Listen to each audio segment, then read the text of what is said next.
Interlock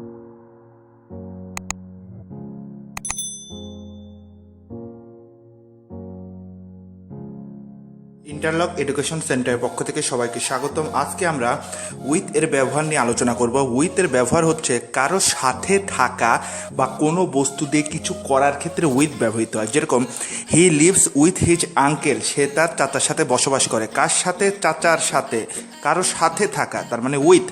he killed the man with a knife, সে একজন মানুষকে হত্যা করেছিল ছুরির মাধ্যমে। কিসের মাধ্যমে? কোনো বস্তু দিয়ে কোনো কিছু করা, কোনো বস্তু দিয়ে কোনো কিছু করা, ছুরি দিয়ে হত্যা করা। তার মানে কি এই নাইফের আগে কি বসবে? উইথ বসবে।